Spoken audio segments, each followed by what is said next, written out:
사이다 무비튼. 내 이름은 최지효. 내게는 쌍둥이 동생인 지민이가 있다. 동생은 어렸을 때부터 공부를 잘해서 성적도 항상 전교 1등이었다. 피아노를 배우기 시작하자 숨어있던 재능도 점점 드러났다. 콘테스트에서는 우수상을 휩쓸었고 어릴 때부터 천재 소리를 듣고 자랐다. 그런 동생과는 반대로 내 성적은 항상 중하위권이었다. 운동으로는 나름대로 좋은 성적을 냈지만 엄마의 평가 기준은 어디까지나 공부와 음악이었다. 초등학교 때부터 이미 동생과 격차가 벌어져 있었기에 엄마는 그런 나를 쳐다도 보지 않으셨다. 어렸을 땐 동생과도 사이가 좋았지만 어느새부턴가 동생도 엄마가 그랬던 것처럼 나를 무시하기 시작했다.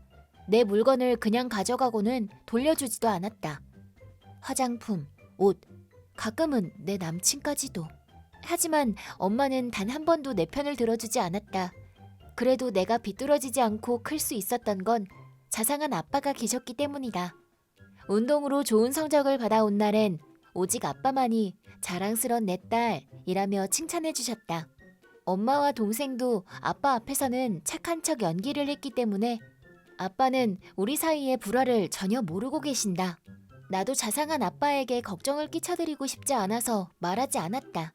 아빠는 장기 출장 중이셔서 집에 거의 안 계셨지만 매달 2번 정도는 집에 오셨기 때문에 정말 행복했다.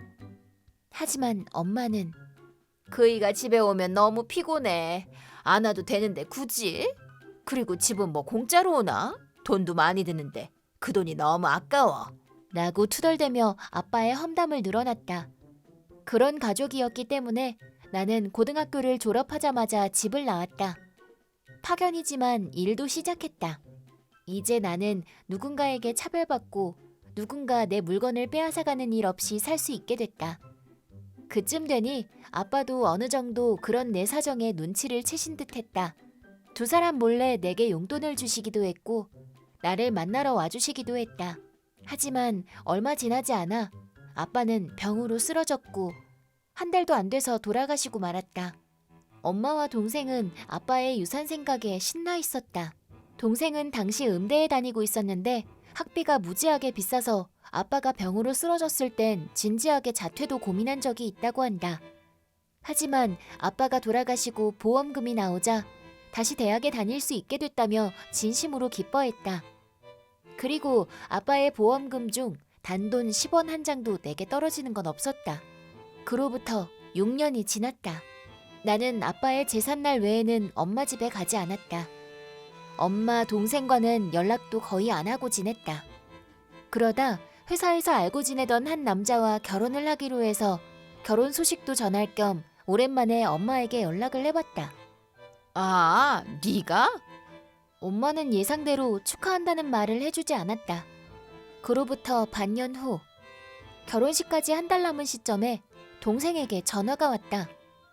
분명 축하 전화일 거라고 생각했는데 알고 보니 지우야 있잖아. 이번 네 결혼식 나한테 양보 좀 해줘.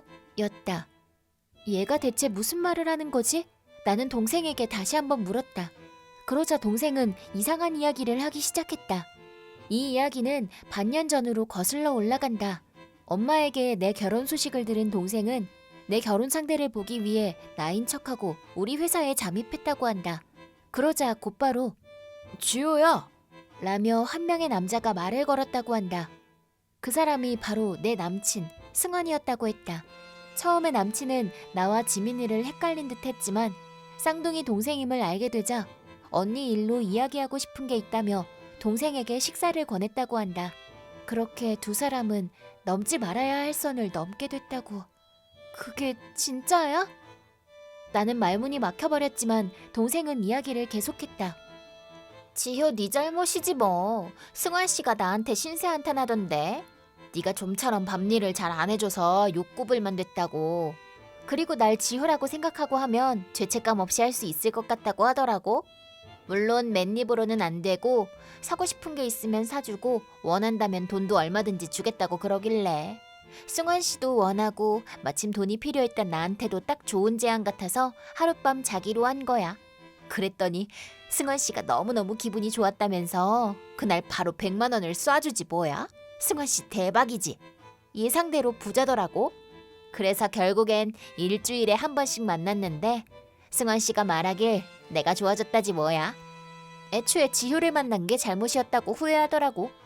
결혼식 준비도 거의 다 됐는데 취소하기도 뭐해서 그냥 그대로 너 대신 내가 결혼하는 걸로 이야기가 된 거야. 그리고 우리 벌써 혼인신고도 했거든. 지효 네가 아무리 애써도 이제 승환 씨랑은 결혼 못한다 이거야. 너무 원통하겠다. 크크. 그 말이 다 진짜야? 난 왜 믿어지지가 않지? 정 그럼 직접 물어보든가. 자, 들리지?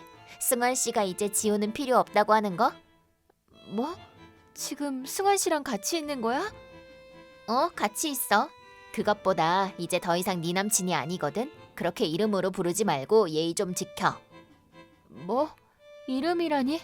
혹시 너랑 지금 같이 있는 사람 박승환이란 사람이야? 그런데 그랬구나. 왜? 뭐가 그렇다는 건데? 센 척하기는? 그 사람 내 남친 아니야. 뭐? 근데 청첩장에도 분명 승환이라고. 맞아, 승환이야. 근데 승환 씨는 박 씨가 아니고 이 씨야. 이승환. 이게 내 남친 이름이야. 그리고 지금 승환 씨는 나랑 같이 있어. 뭐? 말도 안 돼. 그럼 이 사람은 누구야? 내 스토커. 말도 안 돼. 사실 내 남친인 줄 알고 동생이 접근한 남자는 내 스토커였고 2년 전부터 나를 스토킹하기 시작했던 사람이다. 계속 혼자 고민하다가 나를 잘 챙겨주던 직장 상사에게 그 고민을 털어놨는데 그 상사가 바로 승환 씨다. 승환 씨가 생각해낸 해결 방법은 내 남친인 척 행동해주는 것이었다. 그리고 그걸 계기로 우리는 그대로 사귀게 됐다. 승환 씨가 증거를 모아서 경찰에 신고해준 덕분에 스토커도 사라졌다 라고 생각했었다. 실제로는 남들 몰래 나 혼자일 때를 노리고 있었던 모양이었다. 우연히 동생이 우리 회사에 잠입했던 그때 내 동생을 나라고 착각한 스토커가 말을 건 것이다. 동생은 내 남친을 찾았다는 생각과 함께 나인 척 내 남친을 뺏자는 생각을 했다고 한다. 하루는 엄마가 결혼해도 일을 할 거냐고 묻길래 결혼하면 전업주부가 되겠다는 말을 했었는데 그 말을 들은 동생은 언니가 전업주부가 될 정도면 결혼 상대는 필시 부자일 것이다 라는 착각을 한 듯했다. 두 사람은 어디 건방지게 네가 부자랑 결혼을 하냐는 생각이 들어서 나인 척 내 남친을 뺏어올 계획을 세웠다고 한다. 사실 엄마는 동생의 음대 졸업을 위해 아빠의 유산과 저금해둔 돈 모두를 다 써버렸다고 한다. 그렇게 동생은 겨우 음대를 졸업할 수 있었지만 취업이 되지 않았다. 엄마가 오냐오냐 다 받아주며 키웠던 탓에 자존감만 높아져서 난 알바같이 천한 일은 하기 싫어. 난 꼭 음악계로 취업할 거야. 라고 큰 소리만 치더니 결국 백수가 됐다. 그 대신 엄마가 일을 하며 동생을 부양했다고. 그렇게 그 남자의 정체를 알게 된 동생은 떨리는 목소리로 내게 도움을 청했다. 나 좀 도와줘. 다 털어놨으니까. 이 남자 좀 어떻게 해줘. 부탁이야. 미안, 내가 할 수 있는 일이 없네. 난 이제 그 남자랑 엮이고 싶지 않아. 그럴 수가. 제발 지효야, 나 좀 도와줘. 그로부터 한 달 후, 나는 무사히 결혼식을 올렸지만 식장에 엄마와 동생의 모습은 없었다. 결혼식에 와주신 친가 쪽 친척분들 이야기에 따르면 그 전화를 끝으로 얼마 지나지 않아 엄마, 언니, 그 스토커까지 싹 다 행방이 묘연해졌다고 한다.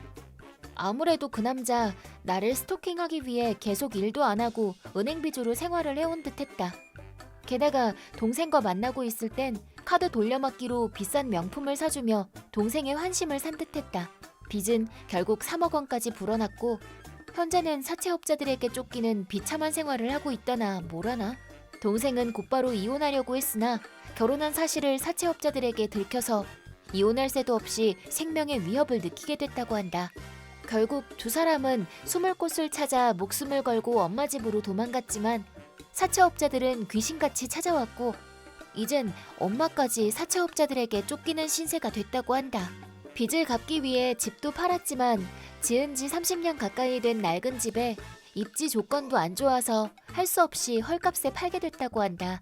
그럼에도 모든 빚을 갚지 못해서 세 사람은 또다시 쫓기는 신세가 됐다고. 결국 세 사람은 집도 뭣도 없이 노숙자가 됐고 지금도 사채업자로부터 몸을 숨겨가며 근근히 살아가고 있다고 한다. 요즘 나는 지사간 전근이 잦은 남편과 함께 곳곳을 전전하며 지내고 있다. 매년 아빠의 기일이 되면 아빠의 묘지에도 꼭 찾아가는데 갈 때마다 나를 집요하게 쫓아다니던 스토커와 엄마, 언니를 내 인생에서 사라지게 해줘서 정말 고맙다고 아빠에게 항상 두 손 모아 기도하곤 한다. 이번 영상은 어떠셨나요? 재밌게 보셨다면 구독, 좋아요에 댓글까지 달아주시면 감사하겠습니다. 그럼 다음 영상에서 만나요.